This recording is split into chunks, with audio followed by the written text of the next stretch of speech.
Civil society किसी भी कर्तव्य अच्छी सब जब सरकार करेंगे आम कौन करवा बोधे मंच संचालक भाव में एक कथा प्रश्न पचार मोर बोधे आदौ समीचीन हेना किंतु जैसे साधारण नागरिक भाव में गोटे कथा कही रखुच्छी सब सरकार कले आम कौन करवा ना सरकार आम सहित अच्छा आम सब कार्य करवा। ओमसा प्रेसिडेंट किशोर चंद्र मिश्र सार को ओमसा वाइस प्रेसिडेंट आम आशीष दीदी सार को आमर ओडिशा मेडिकल डिवाइस एक्सपो यहाँ पंचम संस्करण अच्छी आम ओमसा को आईएम को बहुत बहुत धन्यवाद दूँ आपण मैंने सब ये उपस्थित अच्छा आशा करूँ आगामी 3 दिन भितर हमें बहुत मात्रा आप योगदान देवे आमर प्रयास मेडिकल डिवाइस एक्सपो आज जोटा कि सब जी रही मेडिकल हो कि मेडिकल को नहीं शिक्षा रही से प्रत्येक हम यहाँ एमती एक्सपो फल कौन मिल देखो मु सर्वप्रथमे धन्यवाद देवी श्रीकांत बाबू को ओडिशा रे गोटे भली मेडिकल डिवाइस एक्सपो करिछन जोटा आम समस्त नुआ आम समस्ते जानीचे जे आम ट्रिटमेंट हो डाक्तर मान द्वारा किंतु डाक्तर मान जो ट्रिटमेंट करते तादे अनेक गुड़े डिवाइस लगी थाए से डिवाइस कारण आम रोग उपशम हबारे बहुत सहभागी होता है तेणु आज से भली गोटे मेडिकल डिवाइस एक्सपो मो पे तो निश्चित भाव नुआ ताको एठी बुलिकी देखिवार सुजोग मिला भारत सारा भारत बाहर भी बहुत लोग आसीचंती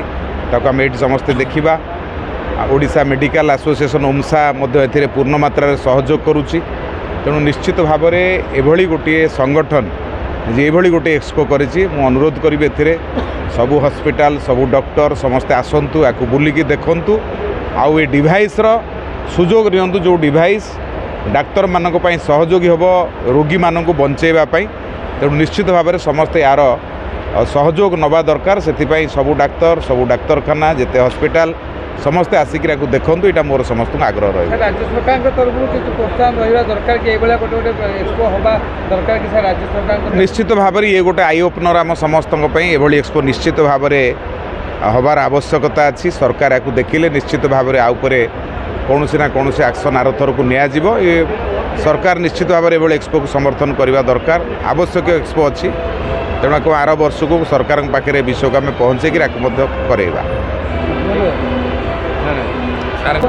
ओडिशा मेडिकल सर्विसेस एसोसिएशन ओमसार सभापति भाव में गोटे अनुरोध करी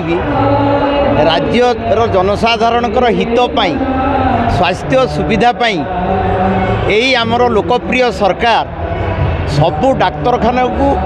मॉडर्न इक्विपमेंट्स रे भरी दिंतु सबू हॉस्पिटल वेल इक्विप्ड हो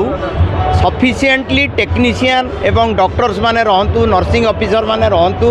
लोक माने सबुठु भल स्वास्थ्य सेवा पातु ओडिशा रेकर्ड करू एवं एई मेसीन मान को हैंडल करुवा जो डाक्तर माने पारामेडिकल कर्मचारी माने तांकर व्यवस्था मध्य राज्य सरकार हृदय देकी बुझंतु एतिकी मोर आजिर अनुरोध।